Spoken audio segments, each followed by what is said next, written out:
जीतेगा भारत, हारेगा corona.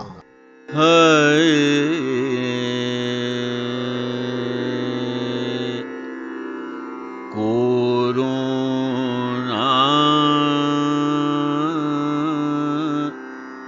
Corona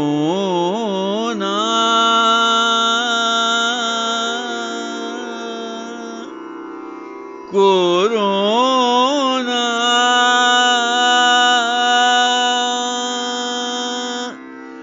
जा जा रे जा कोरोना जा जा रे जा रे जा रे जा कोरोना जा जा रे जा रे जा रे जा कोरोना जा जा रे जा रे जा रे जा।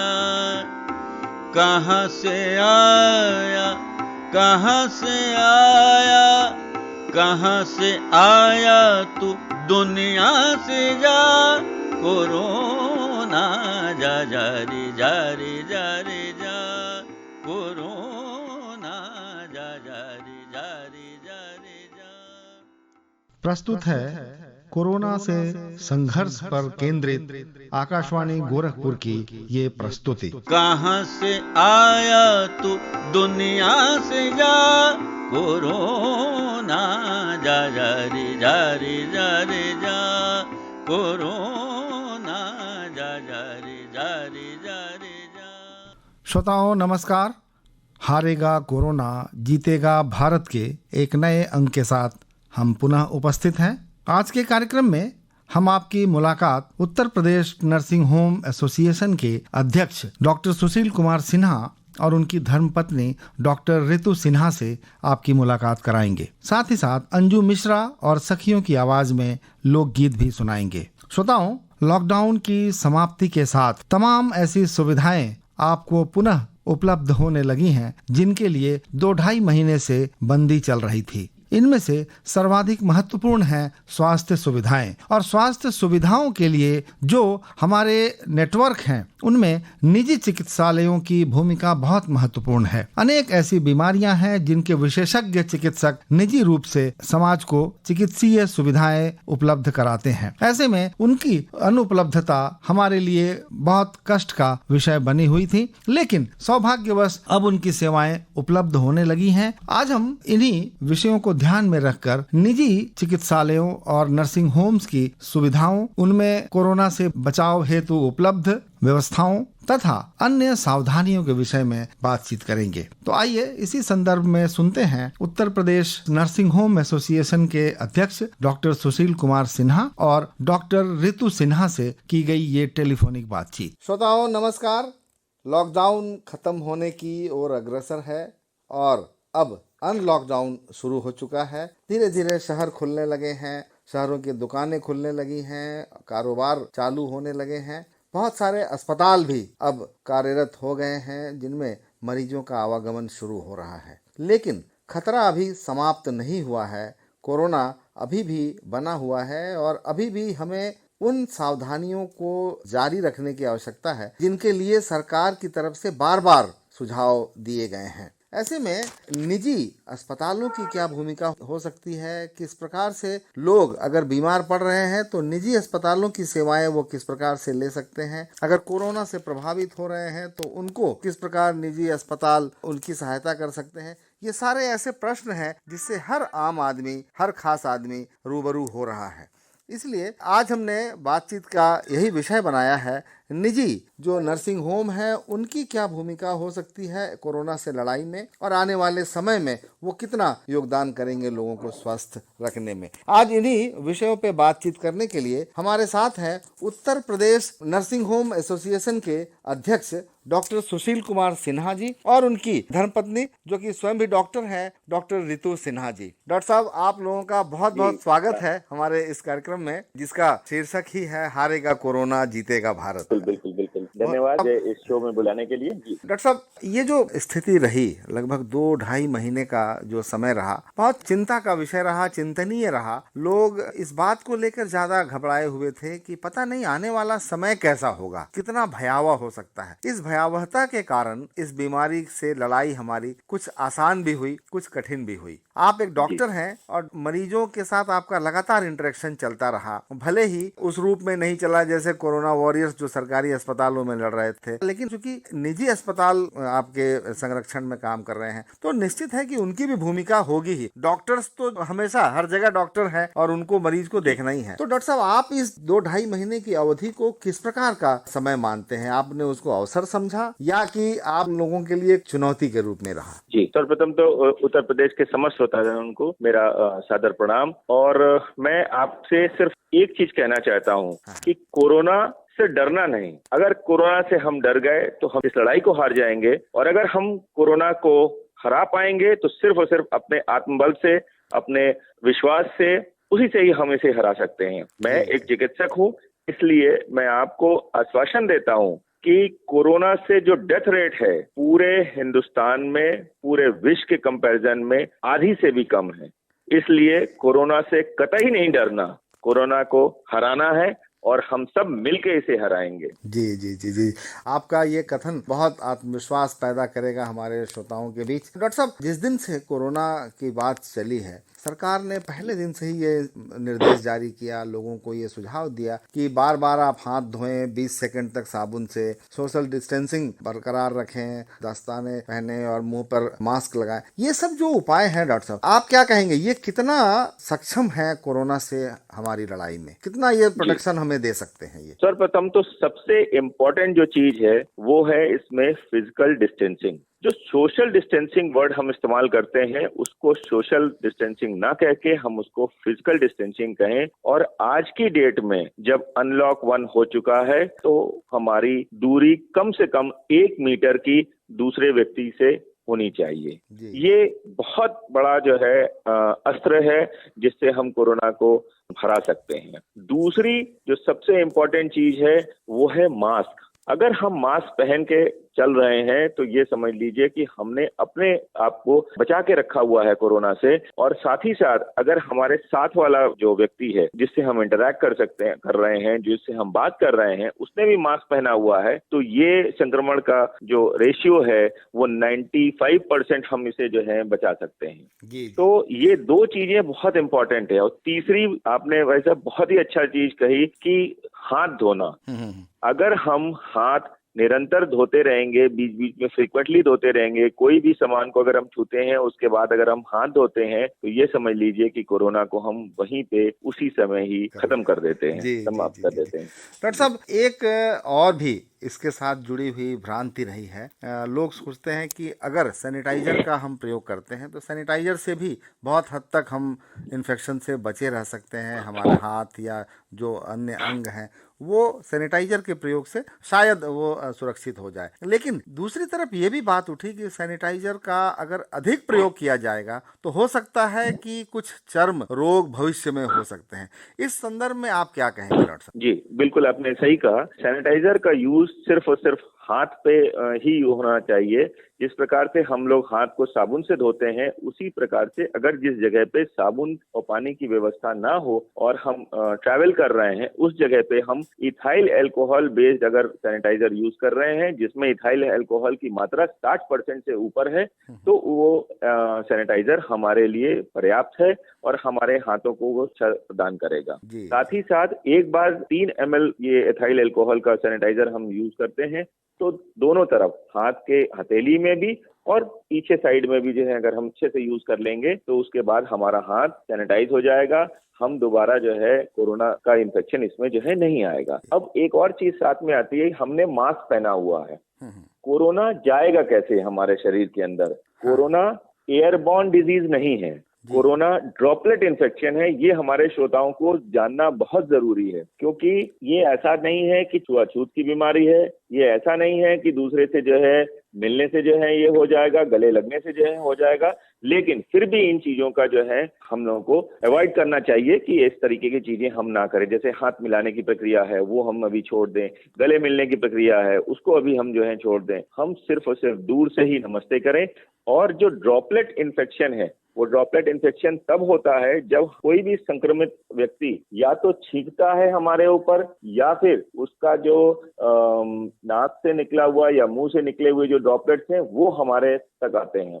दूसरी चीज ये हो सकती है कि उसने हो सकता है टेबल को छुआ हो, उसने पेन को छुआ हो, उसने हैंडल को छुआ हो दरवाजे के, और उस हैंडल और इन चीजों पे लगभग 7 घंटे तक कोरोना जो है रहता है। तो हमने भी जाके छुआ तो हमारा हाथ इन्फेक्ट हो गया। अब अगर उस इन्फेक्टेड हाथ को हम फेस पे लगाते हैं, आंख पे लगाते हैं, नाक पे लगाते हैं या मुंह पे लगाते हैं, ये 3 ही जरिए हैं जिससे जो है कोरोना अंदर जा सकता है, और चौथा कोई जरिया नहीं है जिससे जो है कोरोना अंदर जाएगा। शरीर के ऊपर जो लोग सैनिटाइजेशन करते हैं या वो टनल से जाते हैं कि अब हम सैनिटाइज हो गए, वो कतई एक गलत भ्रांति है, उसमें जो है हमारे श्रोतागण ना पड़े। ये हमारी चिकित्सक के रूप में आपको एडवाइस है। जी जी जी जी, आपने सही बताया, क्योंकि लोग इस उम्मीद में है कि पूरा जो हमारा कार्य क्षेत्र है वो सैनिटाइज हो जाए, तभी हम उसमें प्रवेश करें, तभी हम काम करें। लेकिन आपने जैसा बताया कि अगर मुख से, नाक से अगर हम इसके इन्फेक्शन को नहीं ग्रहण कर रहे हैं तो हम सुरक्षित हैं। यानी कि सबसे आवश्यक है मुंह पे मास्क पहनना और संभावित व्यक्ति के नजदीक न जाना। डॉक्टर साहब, एक समस्या आती है कि जो व्यक्ति इससे इन्फेक्टेड है उसमें तत्काल इसके लक्षण नहीं उभरते हैं, तत्काल उसे छींक नहीं आती, तत्काल उसे कोई ऐसे लक्षण नहीं उभरते हैं, और बल्कि एसिम्प्टोमेटिक मरीज हैं वो कई कई दिनों तक तंदुरुस्त बन के घूमते रहते हैं, 4 दिन, 5 दिन, 6 दिन, 8 दिन, बल्कि 10-10 दिन तक घूमते रहते हैं, और बाद में उनमें पता लगता है टेस्ट होने पर कि उनमें कोरोना का इन्फेक्शन है। ऐसे में अस्पतालों में जो मरीज आ रहे हैं डॉक्टर साहब, अब तो जब अस्पताल खुल जा रहे हैं और निजी चिकित्सालय भी खुलेंगे और तमाम जो चिकित्सालय जो अब तक मरीजों से थोड़ा सा दूरी बनाए हुए थे उनमें भी अब आने लगेंगे, ऐसे में खतरा जो है अस्पतालों में भी कम नहीं हुआ है और डॉक्टर्स के साथ भी बहुत सारा खतरा है, क्योंकि हर जगह तो पीपी किट वो नहीं पहनेंगे। तो ये खतरा जो है डॉक्टर साहब, हमारे जो साथ काम करने वाले लोग हैं या जो कम पढ़े लिखे हैं, ग्रामीण क्षेत्रों में रहते हैं और वो बीमार पड़ते हैं तो सीधा अस्पताल की ओर भागते हैं, तो ये खतरा जो कोरोना का है वो अन्य खतरों के साथ जुड़ के कितना घातक हो सकता है, इसके विषय में कुछ हमारे श्रोताओं को बताएं। बिल्कुल बिल्कुल, देखिए कोरोना जो वायरस है ये एक आरएनए वायरस है और ये क्राउन के रूप में होता है और इसमें छोटे छोटे स्पाइक्स होते हैं, इसीलिए इसका नाम कोरोना वायरस दिया गया। और ये वुहान सिटी से शुरू हुआ और साल 2019 के दिसंबर के 31 दिसंबर के उस फंक्शन से शुरू हुआ, इस वजह से इसका नाम कोविड-19 भी देते हैं। अब देखिए कोरोना वायरस से प्रॉब्लम क्या क्या होती है। कोरोना से संक्रमित अगर व्यक्ति है तो वो 2 तरीके से प्रेजेंट कर सकता है, यानी कि एक तो वो एसिम्प्टोमेटिक, यानी कि उसको संक्रमण हो गया है लेकिन वो एकदम से नॉर्मल की तरह बिहेव करेगा। और दूसरा वो व्यक्ति है जिसमें सिम्टम्स जो हैं डेवलप कर गए हैं। सिम्टम्स किस तरीके से डेवलप करेंगे, जैसे फीवर हो सकता है, हमें ड्राई कफ हो सकता है यानी सूखी खांसी आ सकती है, ब्रेथलेसनेस, सांस फूल सकती है, और साथ ही साथ जो है हमको थकावट लग सकती है। ये सारे सिम्टम्स जो हैं इसके हैं। और अब एक और सिम्टम देखने में मिला है, वो है डायरिया होने लगा है। तो जो भी संक्रमित वाले पेशेंट हैं उनमें ये 4 अगर सिम्टम्स हम लोग को मिल रहे हैं तो समझिए कि ये कोरोना से पॉजिटिव पेशेंट है। अब अगर इसका टेस्ट हुआ और ये पॉजिटिव आया, देखिए जो एसिम्प्टोमेटिक पेशेंट है वो भी पॉजिटिव आ सकते हैं। जब हम टेस्ट कराते हैं तो टेस्ट कराने के बाद या तो नेगेटिव आएगी रिपोर्ट या पॉजिटिव आएगी। अगर पॉजिटिव आएगी तो हो सकता है मेरा मरीज को कोई भी सिम्टम नहीं हो और वो एकदम से कुछ भी करने की जरूरत नहीं है, उसे सिर्फ और सिर्फ होम क्वारंटीन करने की जरूरत है और वो और उसका घर पूरा ही सुरक्षित रहेगा। दूसरा वो पेशेंट हैं जिनको सिम्टम्स हो गए हैं। अगर सिम्टम्स हो गए हैं तो उनको जो है उनको केयर की जरूरत है, डॉक्टरी सलाह की जरूरत है, लेकिन सिर्फ और सिर्फ 3.2% ऐसे पेशेंट हैं जिनको हमारे उच्च स्तर की सेवाएं की जरूरत होती है, जिसमें वेंटिलेटर लगता है और इस तरीके के उपकरण की जरूरत पड़ती है, जिन्हें सांस लेने में प्रॉब्लम होती है। तो मेजॉरिटी जो पेशेंट्स हैं वो एसिम्प्टोमेटिक या फिर माइल्ड सिम्टम से ठीक हो जाते हैं। अब जैसे कि ये कोरोना वायरस है, कोरोना वायरस अब हम लोग की जिंदगी में आ गया। जिस प्रकार से फ्लू है, ILI है और हेपेटाइटिस भी है या फिर HIV का वायरस है, उसी प्रकार से कोरोना भी हमारे साथ अब रहेगा। जी जी। ये जो एक्यूट फेज है ये खत्म हो जाएगा। एक्यूट फेज खत्म होने के बाद कभी कभी एक दो पेशेंटों में जो है कोरोना के पॉजिटिव आएंगे। कौन लोग इसमें जो है प्रॉब्लम में ज्यादा आ सकते हैं या जिनको संक्रमण होने के बाद दिक्कतें हो सकती हैं या फिर उनकी डेथ हो सकती है या फिर उन्हें हॉस्पिटल में भर्ती करना पड़ेगा, वो लोग हैं जो एल्डरली हैं या फिर जिनमें कोमॉर्बिड कंडीशन है। कोमॉर्बिड कंडीशन वो होती है जैसे जिसमें डायबिटीज है, हाइपरटेंशन है, कैंसर है या उनकी इम्यूनिटी लो है, ये हमारे कोमॉर्बिड पेशेंट्स होते हैं। इनमें अगर संक्रमण हो गया तो फिर जो है इनके लिए ये दिक्कत की बात है। जो हमारी यूथ है, यंग जनरेशन है, यानी कि 7 साल से लेके अगर हम बात करें 50-55 साल तक, वो जो जनरेशन है उसको अगर कोरोना आता भी है तो छू के निकल जाएगा क्योंकि उनकी इम्यूनिटी अच्छी है। इसीलिए हमारे देश में यूथ की पॉपुलेशन ज्यादा है, इसी वजह से हमारे यहाँ डेथ रेट भी बहुत कम है। जी जी जी जी जी, बहुत अच्छी बात बताई, बहुत अच्छा विश्लेषण आपने किया कोरोना से भारतीयों के खतरे का। डॉक्टर साहब, एक प्रश्न हमेशा से उठता है, शुरुआत ही जिस दिन से कोरोना का खतरा आरंभ हुआ, कि निजी क्षेत्र के जो प्राइवेट अस्पताल हैं, जो नर्सिंग होम है या अन्य बीमारियों के स्पेशलाइज्ड हॉस्पिटल्स हैं, वहाँ पे कोरोना के मरीजों को देखने पे एक तरह से रोक ही रही और वो सारे मरीज सरकारी अस्पतालों में या मेडिकल कॉलेजेस में या पीएचसी जो है वहाँ उनके इलाज की सुविधा दी गई। और निजी अस्पतालों ने भी यही किया कि अगर इसका कोई लक्षण वाला मरीज उनके सामने आया तो तत्काल उन्होंने मेडिकल कॉलेज या जिला चिकित्सालय में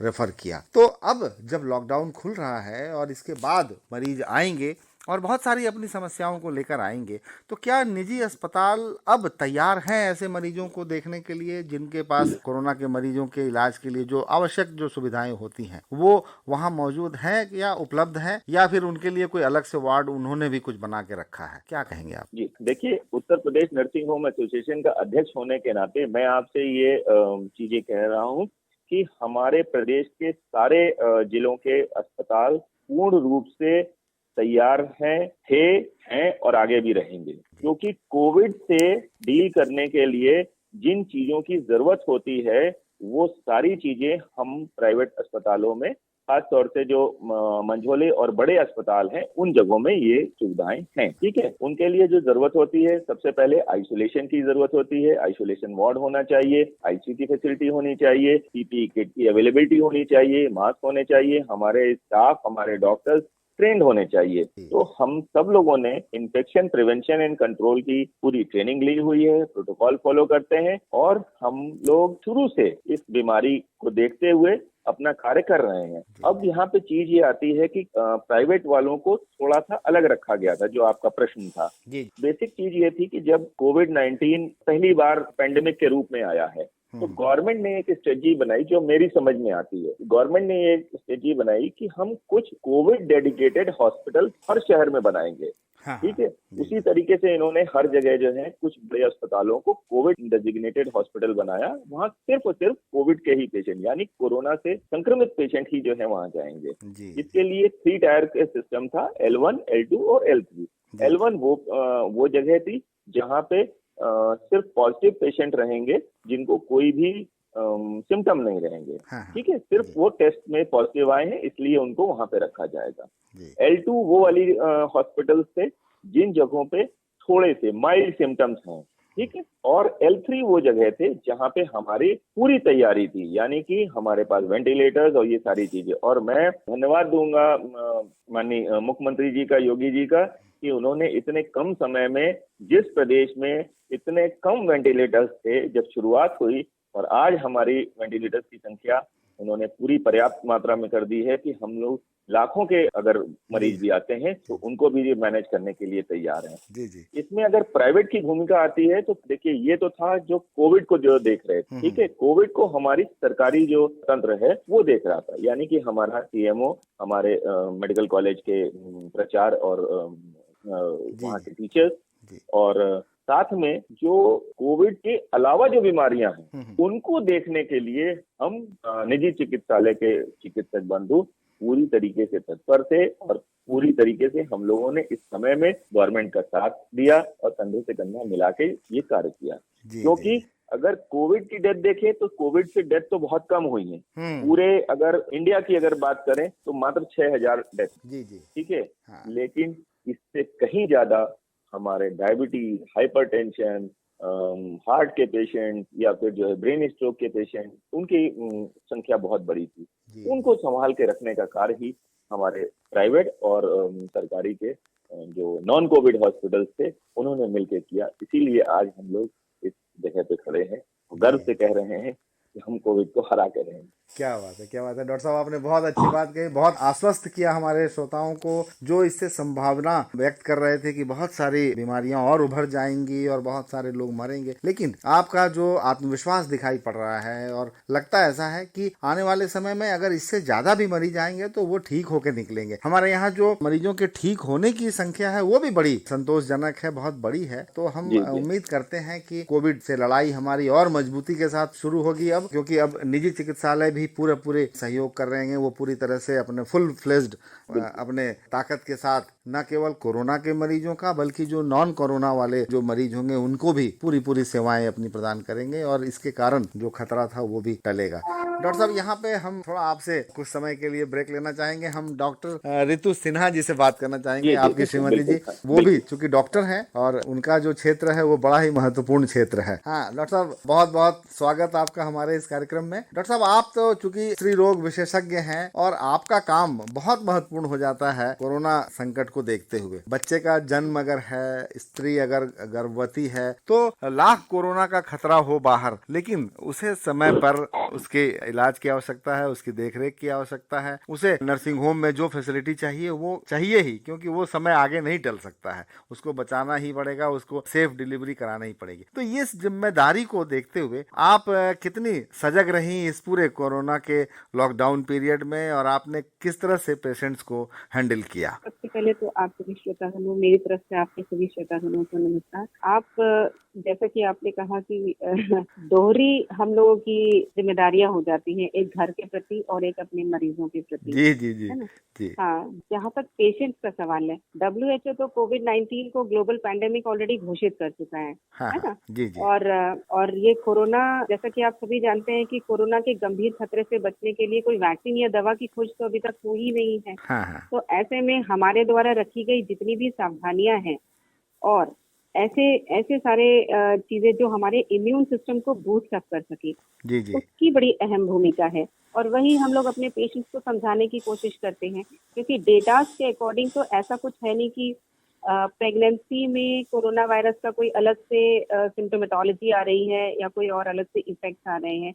ऐसे डेटा अभी तक आए नहीं हैं, है ना? तो एक प्रेग्नेंट लेडी को भी हम लोग वही सावधानियां बरतने को कहते हैं जो नॉर्मल जनरल पॉपुलेशन के लिए।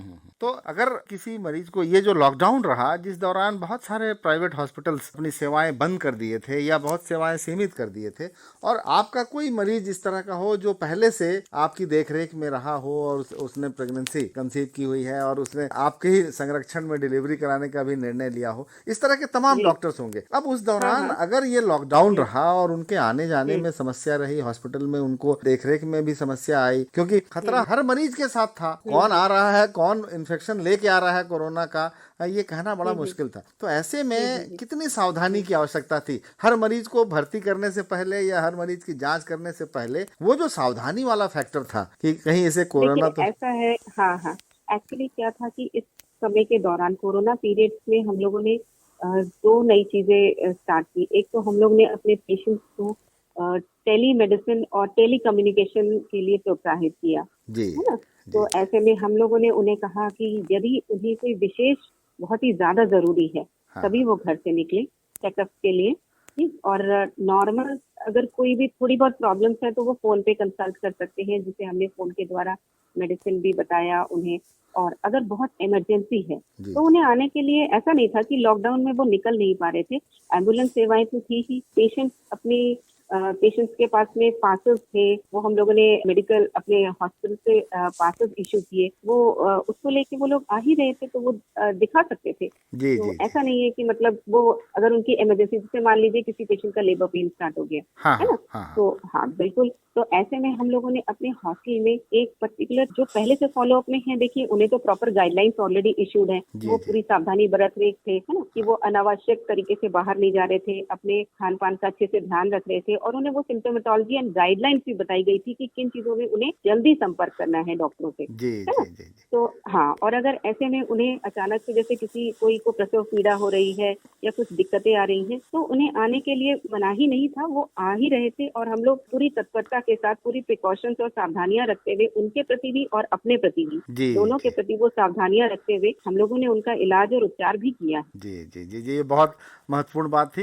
हाँ, क्योंकि जो मरीज आ रहा है वो तो बेतहासा भागा आ रहा है कि जल्दी से जल्दी उसे इलाज मिले, और पता नहीं हाँ। कहाँ रास्ते में या कहीं पर भी उसे कोई इन्फेक्शन मिल गया कोरोना का, कोई हम्म। मरीज के पर संपर्क में इसके आ गया। अलावा हम लोगों ने हमेशा हाँ, जैसे कई बार क्या हुआ है कि कुछ ऐसे पटेरिया से जहाँ पे एकदम ही हॉस्पिटल्स वगैरह बंद हो गए थे, हाँ हाँ। जैसे कुछ क्लिनिक्स बंद हो गए थे, तो जी जी। ऐसे में हम लोग ने हमेशा पेशेंट्स को फोन के द्वारा भी ये जानकारी दी कि हर पेशेंट हाँ लास्ट टाइम में अगर वो अपने घर से भी नहीं निकल पा रहा है, तो वो अपनी डिलीवरी की जो उसकी ड्यू डेट है जी उसके जी। आसपास वो कम से कम ये निश्चित कर ले कि उसे किस डॉक्टर के पास जाना है। दूसरा, हाँ वो जगह निश्चित कर ले जहाँ उसे जाना है। जी। तीसरी चीज, उसे ये भी हमेशा ध्यान रखना है कि अपनी वो सामान की तैयारी कर ले जो उसे अपनी डिलीवरी के दौरान लेके जाना है हाँ ना। हाँ हाँ। और जी जी। सबसे इम्पोर्टेंट चीज लॉकडाउन में थी कि ट्रैवलिंग नहीं पॉसिबल थी, हाँ तो हाँ उनके हाँ। पास कोई भी ट्रांसपोर्ट का माध्यम नहीं था, तो जी उन्हें वो सुनिश्चित पहले से कर लेने के लिए हिदायत दी गई कि वो एक ट्रांसपोर्ट का माध्यम अपना तय सुनिश्चित कर कर ले, ले। जी ताकि वो प्रॉपर टाइम पे। और उसके अलावा हम लोगों ने एम्बुलेंस और हॉस्पिटल के नंबर्स भी इशू किए गए, उन्हें हेल्पलाइन नंबर्स इशू किए कि वो एम्बुलेंस की सेवा लेके हॉस्पिटल तक पहुंच सके। जी जी जी। डॉक्टर साहब, इस पूरे जो समय रहा है 2-2.5 महीने का, हाँ ये जी। बहुत ही चिंता का तो विषय रहा ही। लोगों के मन में बहुत सारे दिमाग में ऐसी बातें घूमती रही कि पता नहीं क्या होगा, हमारा स्वास्थ्य क्या होगा, कैसा होगा, और कितने खतरे से हम इससे कब सामना हो जाए हमारा कोई ठिकाना नहीं था। लेकिन हाँ, ये तो है। इस जो पूरा जो ये दौर रहा, इस दौर हम्म। में पुरुष जो थे, या कहें कि जो जो बाहर निकलने के लिए जो आदी थे, जो बाहर जा रहे थे, वो अपने जिस लापरवाही से कहें या बहुत सजगता से कहें, वो तो बाहर जा ही रहे थे। जो असली चिंता थी वो घर की गृहिणियों की थी। वो जब पुरुषों को तैयार करके बाहर भेजती हैं तो उनके दिमाग में हमेशा ये प्रश्न रहता था कि पता नहीं ये आज जा रहे हैं, शाम तक जब लौटेंगे तो कितना इन्फेक्शन लेके आ जाएंगे। आप क्योंकि खुद डॉक्टर हैं और खुद ही ये इस बात को समझते होंगे कि बाहर जाना कितना रिस्की है, और बाहर जाने से पहले किन सावधानियों को बरतना है, और किस तरह अपने शरीर के अंदर इम्यूनिटी को इतना मजबूत कर लेना है, इतना बढ़ा लेना है कि हम अगर कभी प्रभावित होते भी हैं इन्फेक्शन के, तो हम उससे बाहर निकल सके। तो ये जो दोहरी जो जिम्मेदारी थी, इसको आपने व्यक्तिगत रूप से कैसा महसूस किया डॉक्टर साहब? देखिए, जहाँ तक इम्यूनिटी का सवाल है, वो जो भी व्यक्ति जिनकी उम्र ज्यादा है या फिर जिन्हें पहले से ही कुछ स्वास्थ्य संबंधी दिक्कतें थी, जैसे डायबिटीज है, उच्च रक्तचाप यानी कि हाइपरटेंशन, या फिर फेफड़ों या दिल संबंधी बीमारी वगैरह है, इन लोगों की इम्यूनिटी कम होती है जी। और इसमें कोविड-19 का खतरा ज्यादा है। इसलिए पर जो यंगर जनरेशन है, जिन्हें कोई भी स्वास्थ्य संबंधी दिक्कत नहीं है, उन्हें कोविड-19 से ज्यादा खतरा नहीं है यदि उनकी इम्यूनिटी स्ट्रांग है तब। जी जी। इसलिए इम्यूनिटी को बढ़ाने के लिए महिलाओं को चाहिए कि वो अपने परिवार का ख्याल रखें। हाँ। और इम्यूनिटी बढ़ाने के लिए सबसे फॉरमोस्ट मैं कहूंगी, सबसे पहला नाम जो सबसे पहला उपाय है, वो है उन्हें अपनी डाइट इंप्रूव करने के लिए, हाँ। है ना। एज अ लेडी, घर जी। की स्त्री और जो घर की देखभाल करने का जिम्मा अगर औरतों ने उठाया है, तो उनका ये भी एक जिम्मेदारी बनती है कि वो अपने परिवार को एक बैलेंस डाइट और अच्छी डाइट प्रोवाइड कराएं, जी है ना। जी जी। जैसे लो कार्बोहाइड्रेट डाइट है, डाइट रिच, जिसमें प्रोटीन की मात्रा बहुत अधिक हो, फाइबर हो, प्रोटीन हो, है ना। जी जी। तो उन्हें अपने परिवार को खाने में हरी पत्तेदार सब्जियां, फलों और ऐसे फल शामिल करने चाहिए जिसमें बीटा कैरोटीन की मात्रा, एस्कॉर्बिक एसिड की मात्रा और एसेंशियल विटामिन वगैरह जी, जी। भरपूर मात्रा में हो, जी है ना। जी जी जी। इस तरीके के खाना आपको कैसे मिलेगा? जैसे आपके नॉर्मली जो सीजनल वेजिटेबल्स होती हैं, जैसे पालक हो गया, ब्रोकली है, इसके अलावा शिमला मिर्च, जी, है ना, मशरूम, ये सब उन्हें अपने खाने में शामिल करना चाहिए, अपने परिवार को खिलाना चाहिए। इसके अलावा खाने में जैसे लहसुन हो गया, अदरक, आंवला, हल्दी, जीरा, तुलसी पत्ता, ये सब कुदरती तौर पे इम्यूनिटी को बूस्ट करते हैं, बढ़ाते हैं। इसी जी, प्रकार से ये जो आपने सुना होगा, फ्लैक्स सीड है, बादाम है, अखरोट है, और पंपकिन और मेलन सीड जो होते हैं ना, हाँ। जो तरबूज और कद्दू वगैरह के बीज भी, ये भी आजकल बड़े बाजार में बिकने लगे हैं, हाँ है ना। हाँ। तो ये विटामिन ई के बहुत अच्छे सोर्स हैं। तो ये अपने परिवार वालों को उन्हें खिलवाने की आदत डालनी चाहिए। इसके अलावा दूध और दही को भी शामिल करना चाहिए रोजमर्रा की इसमें, और भरपूर सलाद लेना चाहिए। जी, तो अगर इतनी सावधानियां बरती जाए तो निश्चित है कि न केवल अपने परिवार का बल्कि और जो लोग भी आपके संपर्क में है वो सब तंदुरुस्त रहेंगे और कोरोना से लड़ाई और सबसे बड़ी बात कि अपना आत्मविश्वास बनाए रखें, और महिलाओं को स्वयं का भी बहुत ख्याल रखना है। ऐसा ना हो कि केवल परिवार के लोगों के लिए वो खिलाएं पिलाएं और अपना ख्याल ना रखें। सबसे इम्पोर्टेंट चीज मुझे लगता है उसमें सबसे इम्पोर्टेंट चीज होती है नींद, वो जरूर ले लेनी चाहिए। हाँ, जी जी जी, कम से कम 7 से 8 घंटे की नींद जो है वो बहुत जरूरी है। डॉक्टर रितु सिन्हा, आपने इतनी अच्छी बातें बताई, हम बहुत बहुत धन्यवाद आपका करते हैं और आपको बहुत शुभकामनाएं देते हैं। डॉक्टर सुशील, बहुत अच्छी बातें हुई, न केवल प्राइवेट नर्सिंग होम्स की जो गाइडलाइंस हैं, जो उनकी जो सुविधाएं हैं, उनको जो आगे स्ट्रेटेजी बना के इलाज करना है, कोरोना से लड़ाई लड़ना है, इसके विषय में आपने इतनी अच्छी बातें बताई। बहुत सारे ऐसी सावधानियां आपने बताई जिनका पालन करके आमो खास अपने को बचा सकता है। और साथ ही साथ डॉक्टर रितु ने जिस प्रकार से महिलाओं को एक कॉन्फिडेंस देने का प्रयास किया कि वो किस प्रकार से अपने परिवार की देखभाल करें, उनका खान पान रखें, ये सारी बातें हम उम्मीद करते हैं कि उत्तर प्रदेश के सारे निवासी हैं वो ध्यान में रखेंगे और निजी चिकित्सालयों पर भी उतना ही भरोसा करेंगे और उनको वो ही सुविधाएं प्राप्त होंगी जो कि एक आम आदमी की आवश्यकता है। आपका डॉक्टर सुशील और डॉक्टर रितु, आपका हमसे बातचीत करने के लिए बहुत बहुत धन्यवाद। ये थे डॉक्टर सुशील कुमार सिन्हा और डॉक्टर रितु सिन्हा। और कार्यक्रम के अगले चरण में आइए सुनते हैं अंजू मिश्रा और सखियों की आवाज में ये लोकगीत। राजा जनक जी का तीन प्राण ठाने, सोने के धनुआ धराए जी। राजा जनक जी का तीन प्राण ठाने, सोने के धनुआ धराए जी।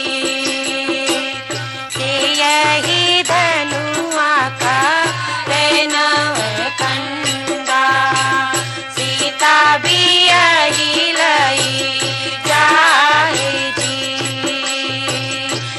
यही धनुआ का नव कंदा, सीता भी यही लई जाए जी।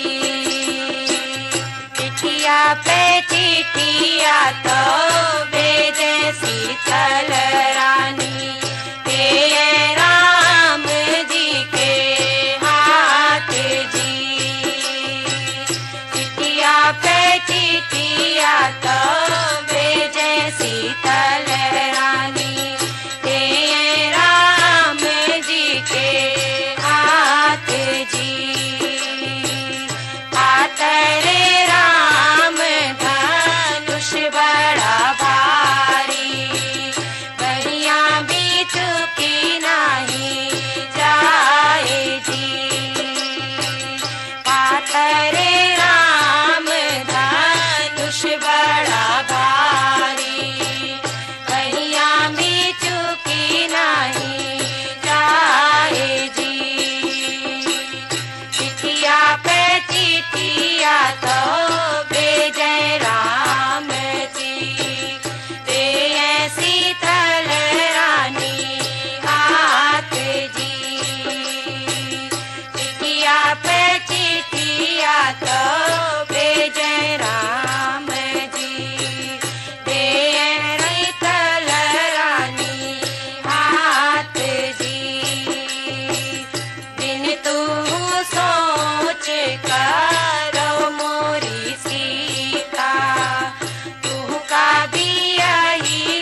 इस लोकगीत के साथ ही आज का हारेगा कोरोना जीतेगा भारत का ये अंक यहीं संपन्न होता है। कल पुनः एक नए अंक के साथ हम उपस्थित होंगे। तब तक के लिए ब्रजेंद्र नारायण को अनुमति दीजिए। नमस्कार। कोरोना जा जा रे जा रे जा रे जा, कोरोना जा जा रे जा रे जा रे जा।